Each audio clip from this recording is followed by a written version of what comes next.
അമ്മൂ,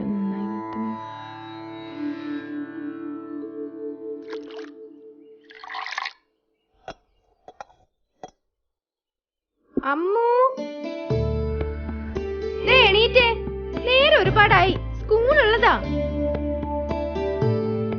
നേരം പരപരാന്ന് വെളുത്താലും സ്കൂളിൽ പോണെന്ന് ഒരു ചിന്തയില്ല പെണ്ണിന്. +1 പഠിക്കാന്നുള്ള ബോധം വേണ്ടേ? അതെങ്ങനെ? ഈ വീട് നിയന്ത്രിക്കാൻ ഞാനല്ലാതെ ആരുമില്ലല്ലോ. ചേച്ചി എന്നാ ഈ ഒറ്റയ്ക്ക് വർത്താനം പറയണ നിർത്തുക? എന്നും കാലത്ത് ഇത് തന്നെ. അതേടി, നീ കളിയായിക്കോ. ഞാൻ ഇങ്ങനെ ഇവിടെ ഓരോന്നും പറഞ്ഞു ചെയ്താ ഇവിടെ ഓരോരുത്തരും കൃത്യമായി ജീവിക്കുന്നേ. നിനക്കൊന്ന് നേരത്തെ എണീറ്റ് എന്നെ സഹായിച്ചാൽ എന്താ? എല്ലാത്തിനും ഞാൻ തന്നെ. ഒരു ചേച്ചി ഉണ്ടായിരുന്നത് ആരുടെയോ കൂടെ ഇറങ്ങിപ്പോയിട്ട് വർഷം 8 ആയി. വല്ലപ്പോഴൊന്ന് വിളിക്കും, അതുകൊണ്ട് എന്താ കാര്യം? നിനക്കറിയാലോ, അച്ഛൻ മരിച്ച പിന്നെ അമ്മ എണീറ്റിട്ടില്ല, മിണ്ടിയിട്ടില്ലെന്നും. അന്നു മുതല് എന്റെ തലയിലാ ഈ വീടും നിങ്ങളും. അതുകൊണ്ട് എനിക്ക് ഇങ്ങനെ ഓരോന്നും പറഞ്ഞും ചെയ്തുകൊണ്ടേയിരിക്കണം. നീ കാലത്ത് നേരത്തെ എണീറ്റ് എന്നെ സഹായിക്കണമെന്നേ പറഞ്ഞുള്ളൂ. അപ്പൂനെ കൂടെ വിളിച്ചുണർത്തിക്ക്, പെട്ടെന്ന് റെഡിയാവാൻ നോക്ക്. ഈ പിള്ളേരുടെ ഒരു കാര്യം. അപ്പു, നീ ബുക്കൊക്കെ എടുത്തു വെച്ചില്ലേ? ബുക്കൊക്കെ എടുത്തല്ലോ. ചോറ് മുഴുവൻ കഴിച്ചേക്കണ മക്കളെ. വാ അപ്പു, ശ്രദ്ധിച്ചു പോണേ.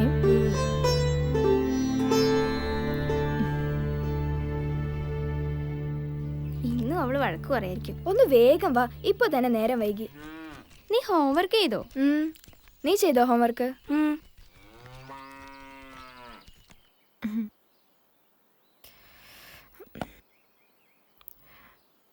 അമ്മേ,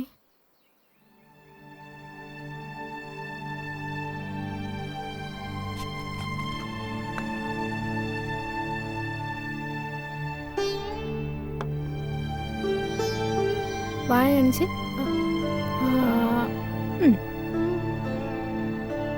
കഞ്ഞി ഇവിടെ വെച്ചിട്ടുണ്ട് കേട്ടോ.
ചന്ദ്രേട്ടാ, ജാനുച്ചി ഇവിടെ?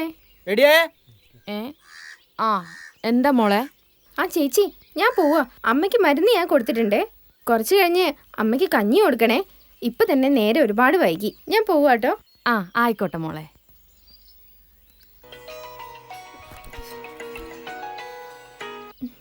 ഹലോ, എപ്പോ?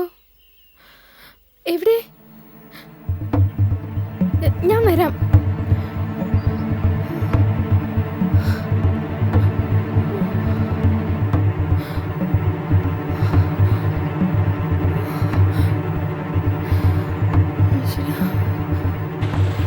ചന്ദ്രേട്ട വേഗം വിടൂ. ഇത് പരമാവധിയാണ്.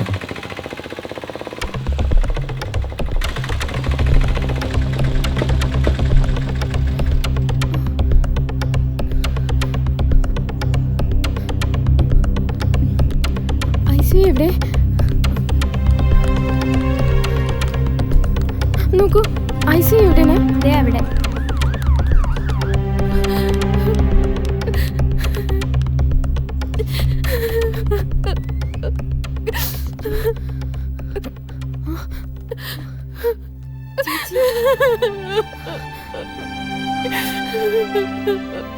ചേച്ചി ഇങ്ങനെ കരയല്ലേ, കാര്യം പറ. ഇത് അനിയത്തിയാണെന്ന് തോന്നുന്നു കേട്ടോ. എന്താ? എന്നെ വിട്ടു പോയി. സേലത്തൊക്കെ താമസിച്ചു. അവിടുന്ന് കുറെ സ്ഥലത്തേക്ക് മാറി മാറി പോയി.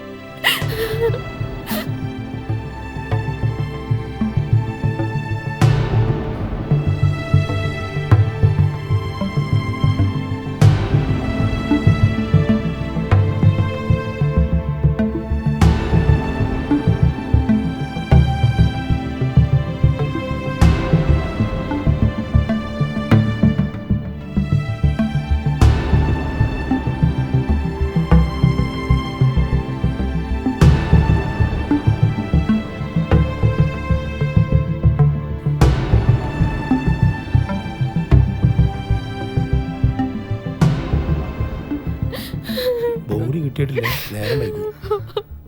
രവിയുടെ ബന്ധുക്കളാരാ? ഡോക്ടർ വിളിക്കുന്നുണ്ടേ. വാ പോയി നോക്കാം. നോക്ക്.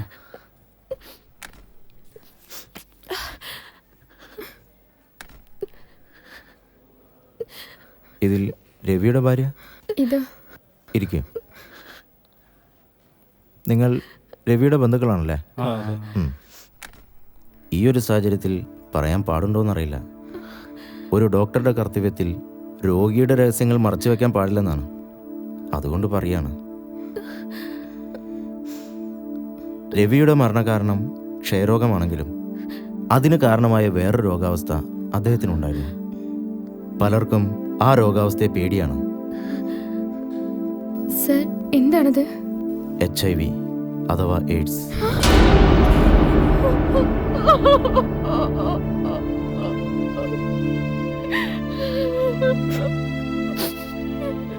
HIV അണുബാധ ഉണ്ടാകാനുള്ള ഏതെങ്കിലും ഒരു സാഹചര്യം രവിയുടെ ജീവിതത്തിൽ ഉണ്ടായിരിക്കാം. പല കാരണങ്ങൾ കൊണ്ടും ഇങ്ങനെ സംഭവിക്കാം.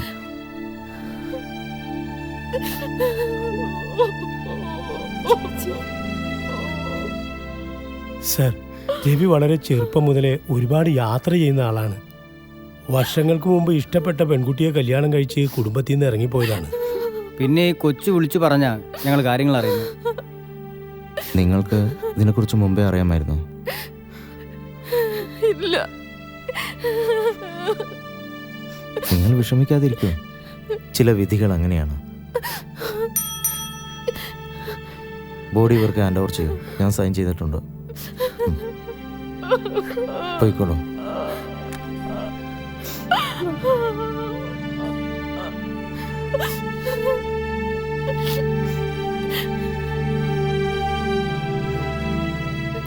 എന്താ നിങ്ങളെ പരിപാടി? ബോഡിയുമായി പോകണം. നമുക്ക് ബോഡിയുമായി വേഗം പോവാം, അല്ലെങ്കിൽ ആ പെണ്ണിനെയും കൂടി കൂട്ടേണ്ടി വരും.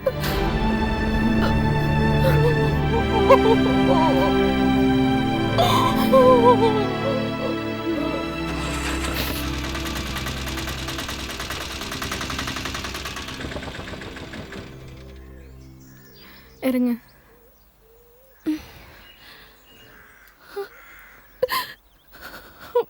സാരമില്ല, വരൂ വരൂ.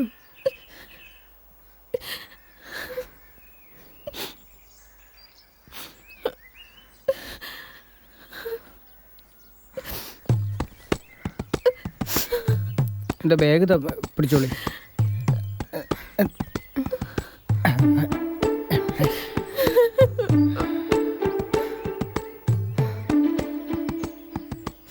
എന്താ? അനിതയുടെ കെട്ടിയോൻ ഏഡ്സ് വന്ന് മരിച്ച്. ഏഡ്സാ? ആ, ഏഡ്സ്. ഇനി അങ്ങോട്ട് പോണ്ട, പെട്ടെന്ന് പകരുന്ന സാധനമായി.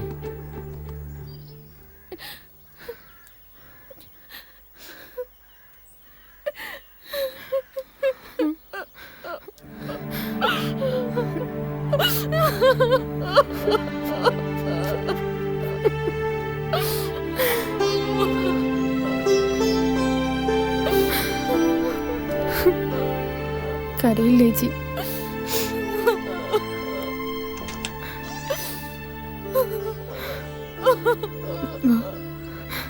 ചേച്ചി വാ, കേറ്. എടി, അമ്മൂന്റെ വീട്ടിലേക്കുള്ള നടത്തം ഇതോടെ നിർത്തിക്കോ. എന്താ അമ്മേ? അമ്മൂന്റെ ചേച്ചിക്ക് ഏഡ്സാ. അവിടെ പോയിരുന്നാ അത് നിനക്കും പകരും. പിന്നെ ജീവിച്ചിരുന്നിട്ട് കാര്യമില്ല.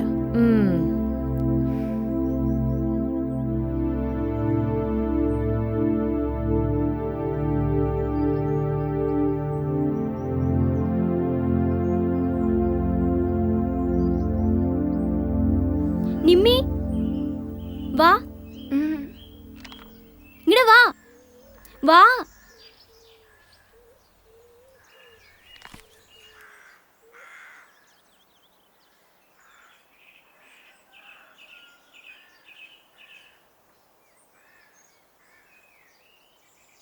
നീ എന്താ ഇന്ന് നോട്ട് എഴുതാൻ വരുന്നില്ലേ? ഇല്ല. എന്തു പറ്റി? അതെ, നിന്റെ ചേച്ചിക്കും എയ്ഡ്സ് അത്രേ. അത് വന്നാ ഞാൻ നിനക്ക് പറഞ്ഞു തരണ്ടല്ലോ. സൂക്ഷിച്ചോണം നീ. വല്ലാണ്ട് തൊടാനും സംസാരിക്കണമെന്ന് നിൽക്കണ്ട.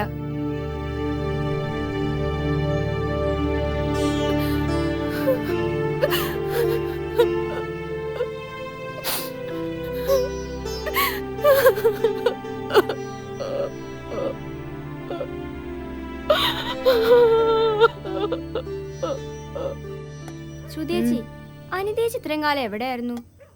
എനിക്കറിയില്ല.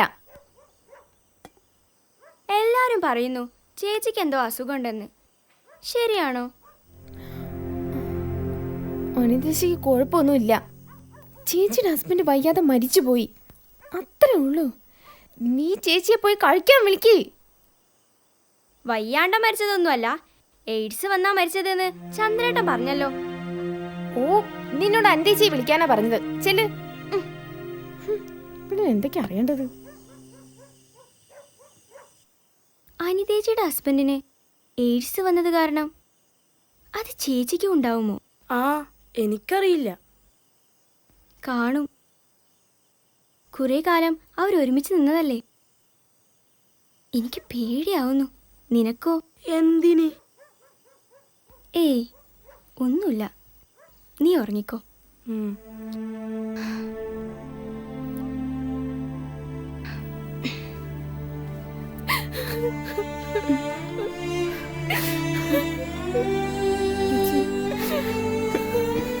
കരയല്ലേ ചേച്ചി?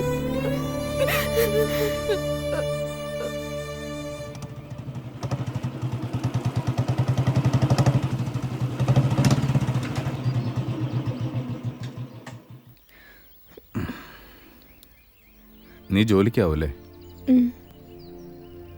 കാര്യങ്ങളൊക്കെ ഞാൻ അറിഞ്ഞു. നിന്റെ മുഖം എന്താ വല്ലാതിരിക്കുന്നത്? ഒന്നുമില്ല. നമ്മൾ തമ്മിൽ പറഞ്ഞു വെച്ച ഈ ബന്ധം, കല്യാണം ഒന്നും ശരിയാവുമെന്ന് എനിക്ക് തോന്നുന്നില്ല. അതെന്താ നീ അങ്ങനെ പറയണേ? ചേച്ചിക്ക് വന്ന പ്രശ്നം അതാ. ആളുകൾ മറ്റൊരു കണ്ണോട് കൂടിയാ ഇപ്പൊ എന്നെ വരെ നോക്കുന്നേ. അതിനെന്താ, ആളുകൾ എന്തും പറയട്ടെ. ഞാൻ സ്നേഹിച്ചത് നിന്റെ തറവാട്ട് മഹിമയല്ല, നിന്നെയാ. സ്നേഹിക്കുന്ന പെണ്ണിനൊരു പ്രശ്നം വരുമ്പോ ഇട്ടെറിഞ്ഞു പോകുന്നവനല്ല ഒരു യഥാർത്ഥ പുരുഷൻ. കാര്യങ്ങളൊക്കെ വീട്ടിൽ അറിഞ്ഞിട്ടുണ്ട്. അത് സാരില്ല, ഞാൻ നോക്കിക്കോളാം. എന്നാലും ഒരെന്നാലും ഇല്ല. ബസ് വരാറായില്ലേ? ചെല്ല് ചെല്ല്.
Good morning.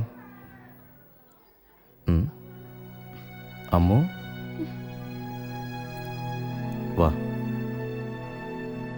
ഇവൾ കരയുന്നത് എന്തിനാണെന്ന് എനിക്ക് മനസ്സിലായി. അമ്മുവിൻ്റെ ചേച്ചിയുടെ ഭർത്താവ് HIV പിടിപെട്ട് മരണപ്പെട്ട വിവരം നിങ്ങളെല്ലാവരും അറിഞ്ഞിരിക്കുമല്ലോ. അത് കാരണം നമ്മൾ അമ്മുവിനെ അകറ്റി നിർത്തുന്നത് ശരിയല്ല. അമ്മുവിൻ്റെ ചേച്ചിയുടെ ഭർത്താവ് HIV വന്ന് മരിച്ചുപോയതിൽ അമ്മു കുറ്റക്കാരിയല്ല. എയ്ഡ്സ് എന്നത് ഒരു രോഗമല്ല, ഒരു രോഗാവസ്ഥ മാത്രമാണ്. HIV ബാധിച്ച ഒരു വ്യക്തിയുമായി സംസാരിക്കുകയോ അടുത്തിരിക്കുകയോ ശരീരത്തിൽ സ്പർശിക്കുകയോ കൂടെ ഉറങ്ങുകയോ ചെയ്തതുകൊണ്ട് രോഗം പകരില്ല. മാത്രമല്ല HIV ബാധിച്ച ആളുടെ ഉമിനീർ, വിയർപ്പ് ഇതൊക്കെ ശരീരത്തിലായാൽ പോലും പകരില്ല. സുരക്ഷിതമല്ലാത്ത ലൈംഗിക ബന്ധം, അണുവിമുക്തമാക്കാത്ത സിറിഞ്ച്, സൂചി ഇവയുടെ ഉപയോഗം, അണുബാധയുള്ള രക്തം സ്വീകരിക്കുക വഴിയും HIV ബാധിച്ച ഗർഭിണിയിൽ നിന്നും കുഞ്ഞിലേക്ക് മാത്രമേ HIV പകരുകയുള്ളൂ. ഈ സത്യം നമ്മളെല്ലാവരും മനസ്സിലാക്കണം. അങ്ങനെയാകുമ്പോൾ നമ്മുടെ അമ്മുവിനെ നമ്മൾ അകറ്റി നിർത്തുന്നത് ശരിയാണോ? എയ്ഡ്സിനെ കുറിച്ച് ഒരുപാട് അബദ്ധധാരണകൾ നമ്മുടെ സമൂഹത്തിൽ ഇപ്പോഴും നിലനിൽക്കുന്നുണ്ട്. നമ്മുടെ ഗവൺമെൻറ് അതിൻ്റെ ബോധവൽക്കരണത്തിന് വേണ്ടതെല്ലാം ചെയ്യുന്നുണ്ട്. എങ്കിലും ഈ തലമുറകളുടെ ഭാവി വാഗ്ദാനങ്ങളായ നിങ്ങളും കൂടി ആ ബോധവൽക്കരണത്തിൻ്റെ ഭാഗമായി മാറണം.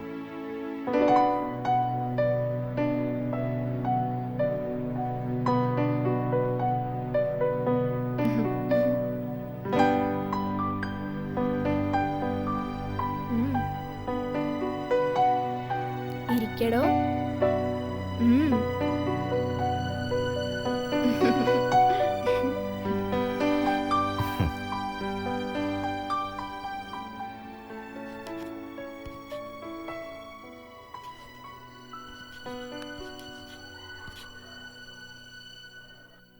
അച്ഛൻ എന്തൊക്കെ പറഞ്ഞാലും ശരി, എൻ്റെ തീരുമാനത്തിൽ നിന്ന് ഞാൻ മാറില്ല. നീ എന്താ ഇപ്പൊ പറഞ്ഞു വരുന്നത്? നീ അവളെ തന്നെ വിവാഹം കഴിക്കണമെന്ന് പറഞ്ഞാൽ ഞങ്ങൾ മാത്രം സമ്മതിച്ചാ പോരല്ലോ. എൻ്റെയും നിന്റെ അമ്മയുടെയും ബന്ധുക്കൾ കൂടി സമ്മതിക്കണ്ടേ? എയ്ഡ്സ് വന്നത് ഞാൻ സ്നേഹിച്ച പെണ്ണിനല്ല, അവരുടെ ചേച്ചിക്കുമല്ല. അവളെ വിവാഹം ചെയ്യാമെന്ന് ഞാൻ വാക്കുകൊടുത്താണ്. അച്ഛനും അമ്മയും അത് സമ്മതിച്ചതുമാണ്. പിന്നെ എന്താ ഇപ്പൊ പ്രശ്നം? മോനെ, മറ്റുള്ളവരെന്ത് പറയുന്നു എന്നത് എനിക്ക് വിഷയമല്ല. സമൂഹമാണ്. ഇല്ലാത്തതുണ്ടെന്ന് പറയാനും ഉള്ളതില്ലെന്ന് പറയാനും ആളുകളുണ്ടാവും, അതുപോലെ പരിഹസിക്കാനും. വിദ്യാസമ്പന്നരായ നിങ്ങൾ തന്നെ ഇങ്ങനെ പറഞ്ഞ മറ്റുള്ളവരുടെ കാര്യം പറയണോ? ഇവൻ പറഞ്ഞതിലും കാര്യമുണ്ട്. ഒന്നുമില്ലെങ്കിലും നിങ്ങളൊരു അധ്യാപകനല്ലേ. ഇനി നമ്മളായിട്ട് ഇതിനെതിരൊന്നും നിൽക്കണ്ട. ആ കൊച്ചൊരു പാവ.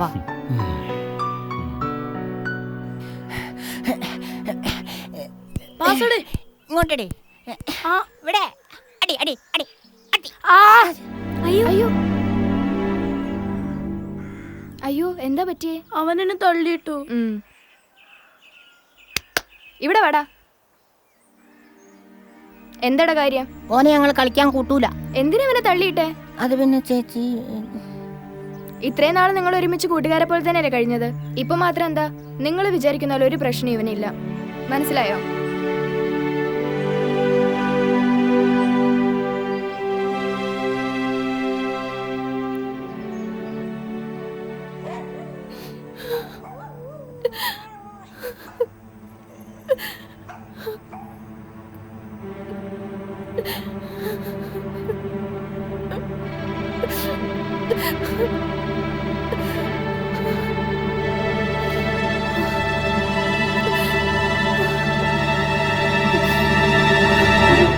ചേച്ചി എന്താ ഈ ചെയ്യുന്നേ? പിന്നെ ഞാൻ എന്താ ചെയ്യാ ചേച്ചി, എനിക്കിനി ജീവിക്കണ്ട. വലിയ പ്രതീക്ഷയോടെ നിങ്ങളെ കുടുംബത്തെ ഉപേക്ഷിച്ച് ഞാൻ ഇറങ്ങിപ്പോയത്. ഇനി എന്തിനാ ഞാൻ ജീവിച്ചിരിക്കണം മോളെ? അങ്ങനെയൊന്നും പറയല്ലേ ചേച്ചി. ഡോക്ടർ മറ്റുള്ളവരും പറയുന്ന പോലെ ഇതെല്ലാം വിധിയാണെന്ന് വിചാരിച്ച് സമാധാനിക്ക്. അത്രേ ഉള്ളൂ. ഇനി എല്ലാരും എനിക്ക് ആ രോഗമുണ്ടെന്നും രോഗിയാണെന്നും പറയും. ആ കുത്തുവാക്കുകൾ കാണാനും കേൾക്കാനും എനിക്കിനി വയ്യ മോളെ. ഞാനിവിടെ ഉള്ളിടത്തോളം കാലം എല്ലാവർക്കും ഞാനൊരു ബുദ്ധിമുട്ടായിരിക്കും. ആർക്കൊരു ബാധ്യതയായി ജീവിച്ചിരിക്കണ്ടെന്ന് വിചാരിച്ചിട്ടാ ഞാൻ. മരണം ഒന്നിന്റെ പരിഹാരമല്ലേ ചേച്ചി. മരണം നമുക്ക് സമാധാനമാണെന്ന് വിചാരിക്കുമ്പോൾ അത് മറ്റുള്ളവരുടെ സമാധാനം നഷ്ടപ്പെടുത്തുക ചെയ്യുന്നത്. ചേച്ചിക്ക് രോഗഭീതി ഉണ്ടെങ്കിൽ അത് നമുക്ക് നാളെ തന്നെ പോയി ടെസ്റ്റ് നടത്തി അറിയാലോ.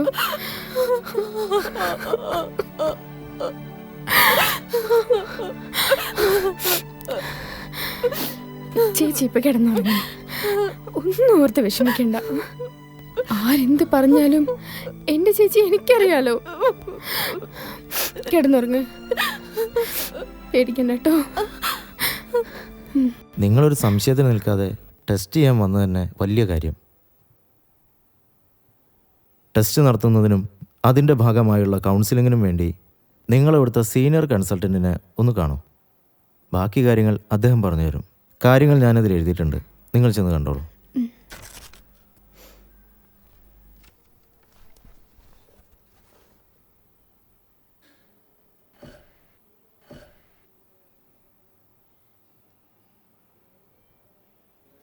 അനിതയോട് വരാൻ പറഞ്ഞിട്ടുണ്ട് കേട്ടോ.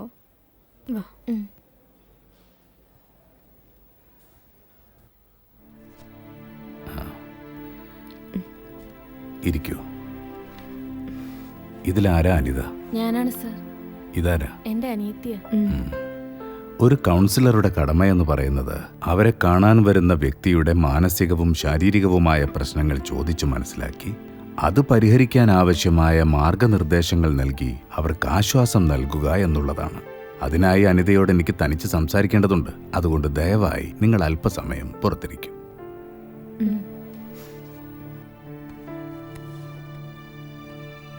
പേടി തോന്നുന്നുണ്ടോ? പേടിക്കണ്ട. കൗൺസിലറെ കാണാൻ വരുന്നവരുടെ വ്യക്തിപരമായ കാര്യങ്ങളും മറ്റും, അതായത് ലാബ് ടെസ്റ്റും ചികിത്സ ആവശ്യമായി വരികയാണെങ്കിൽ അതിൻ്റെ സ്വഭാവവും എല്ലാം രഹസ്യമാക്കി വെക്കണമെന്നാണ് നിയമം. കൗൺസിലറെ ഒരിക്കലും നിങ്ങൾ അന്യ വ്യക്തിയായി കാണരുത്. വിശ്വസിച്ച് എല്ലാം മനസ്സ് തുറന്നു പറയാൻ പറ്റുന്ന ഒരു സുഹൃത്തായി മാത്രം കാണുക. നമുക്കിടയിലെ സംസാരങ്ങളും മറ്റും ഒരിക്കലും മൂന്നാമതൊരാൾ അറിയില്ലെന്ന് ഞാൻ നിങ്ങൾക്ക് ഉറപ്പു തരുന്നു. ഇപ്പോൾ നിങ്ങൾ വന്നിരിക്കുന്നത് നിങ്ങളുടെ സംശയം തീർക്കാനായി ടെസ്റ്റുകളും മറ്റും നടത്താനാണല്ലോ. അതിനു മുമ്പായി എനിക്ക് ചില കാര്യങ്ങൾ അറിയേണ്ടതുണ്ട്. ഇനി നിങ്ങൾ നിങ്ങളെക്കുറിച്ച് പറയൂ. വീട്ടിൽ ആരൊക്കെയുണ്ട്? അച്ഛൻ, അമ്മ, പിന്നെ കല്യാണം കഴിഞ്ഞിട്ട് എത്ര വർഷമായി? ഭർത്താവ് എന്ത് ചെയ്യായിരുന്നു? ദാമ്പത്യ ജീവിതം എങ്ങനെയായിരുന്നു? എല്ലാം വിശദമായി പറയൂ. ഞങ്ങൾ 8 വർഷമായിട്ട് പ്രണയത്തിലായിരുന്നു സർ. എന്നെയും വിളിച്ചോണ്ട് ഇറങ്ങിപ്പോയതാ. എന്റെ മതത്തിലുള്ള ആളല്ല.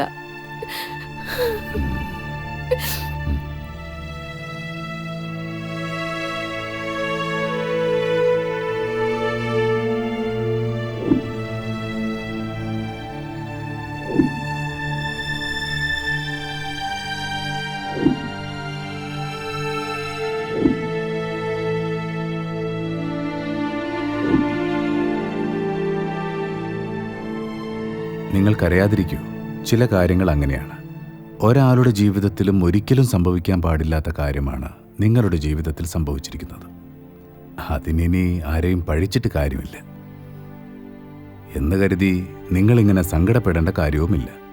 നിങ്ങളുടെ ശരീരത്തിൽ HIV വൈറസ് കടന്നുകൂടിയിട്ടുണ്ടോ എന്ന് നമുക്കറിയില്ല. ടെസ്റ്റ് റിസൾട്ട് പോസിറ്റീവ് ആണെങ്കിൽ ഇങ്ങനെ ഇനി ജീവിക്കേണ്ട, മരിച്ചേക്കാം എന്നെല്ലാം നിങ്ങൾക്ക് തോന്നിയേക്കാം. അതൊരു ശരിയായ തീരുമാനമല്ല. ആത്മഹത്യ ഒന്നിനും ഒരു പരിഹാരമല്ല. മാത്രമല്ല, HIV ബാധിച്ച ഒരു വ്യക്തിക്ക് ശരിയായ ഭക്ഷണക്രമത്തിലൂടെയും വ്യായാമത്തിലൂടെയും ശരിയായ മെഡിസിൻ്റെയും സഹായത്തോടെ ഒരു സാധാരണ വ്യക്തിയെപ്പോലെ ദീർഘകാലം ജീവിക്കാവുന്നതാണ്. HIV വൈറസ് നിങ്ങളുടെ ശരീരത്തിൽ കടന്നുകൂടിയിട്ടുണ്ടെങ്കിൽ അത് മറ്റാരിലേക്കും പകരാതെ നോക്കേണ്ടത് നിങ്ങളുടെ കടമയാണ്. HIV പിടിപെട്ട വ്യക്തികൾക്ക് മറ്റേതൊരു സാധാരണക്കാരെപ്പോലെയും നമ്മുടെ സമൂഹത്തിൽ ജീവിക്കാനുള്ള അവകാശവും സ്വാതന്ത്ര്യവുമുണ്ട്. അവരുടെ ക്ഷേമത്തിനായി ഇപ്പോൾ നമ്മുടെ ഗവൺമെന്റ് ഒരുപാട് നല്ല പ്രവൃത്തികൾ ചെയ്യുന്നുണ്ട്. അവർക്ക് ആവശ്യമായ പരിശോധനകളും മരുന്നുകളും നമ്മുടെ ഗവൺമെന്റ് സൗജന്യമായി നൽകുന്നുണ്ട്. അതുകൊണ്ട് തന്നെ നിങ്ങളുടെ ടെസ്റ്റ് റിസൾട്ട് എന്തു തന്നെയായാലും അതിനെ ധൈര്യപൂർവ്വം അഭിമുഖീകരിക്കാൻ തയ്യാറാവുക. ഇനി നമുക്ക് ടെസ്റ്റ് നടത്താം. അതിനു മുമ്പായി ടെസ്റ്റ് നടത്തുന്നത് നിങ്ങളുടെ പൂർണ്ണ സമ്മതത്തോടെയാണെന്ന് ഒരു സമ്മതപത്രം ആവശ്യമുണ്ട്. അത് നൽകുന്നതിൽ നിങ്ങൾക്ക് എന്തെങ്കിലും ബുദ്ധിമുട്ടുണ്ടോ? ഇല്ല സർ.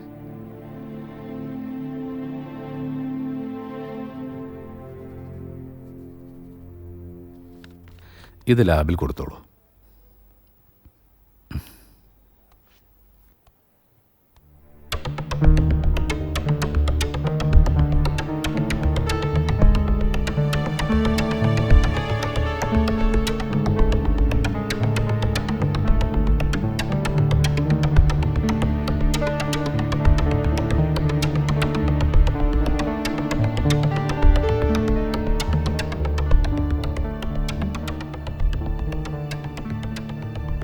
അനിതയുടെ ടെസ്റ്റ് റിപ്പോർട്ട് കിട്ടി. അത് നെഗറ്റീവാണ്. അതായത് നിങ്ങളുടെ ശരീരത്തിൽ HIV വൈറസ് ഇല്ല.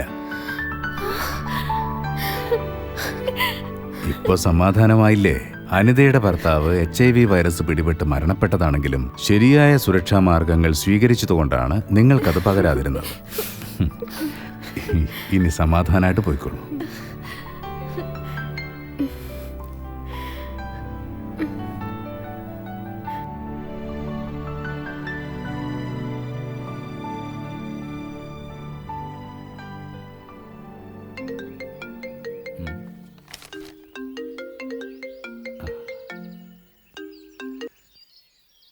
ഹലോ. ഹലോ അജേട്ടാ. ആ പറ. ചേച്ചിയുടെ ടെസ്റ്റ് കഴിഞ്ഞു. നെഗറ്റീവാ. ആണോ? അമ്മേ, ശ്രുതിയുടെ കോള് വന്നു. അനിതയുടെ ടെസ്റ്റ് കഴിഞ്ഞു. അവർക്കൊരു കുഴപ്പമില്ല.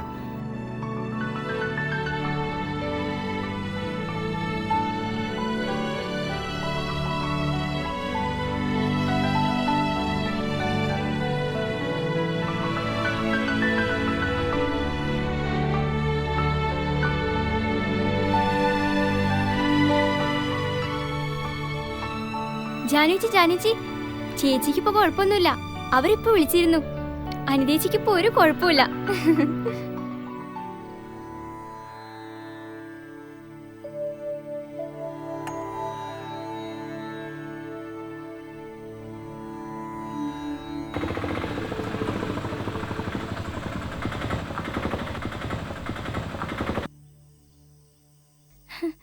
ദേ ചേച്ചി.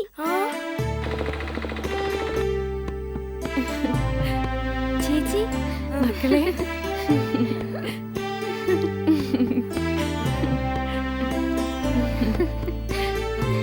ചേച്ചി നിങ്ങൾ വന്നില്ലേ?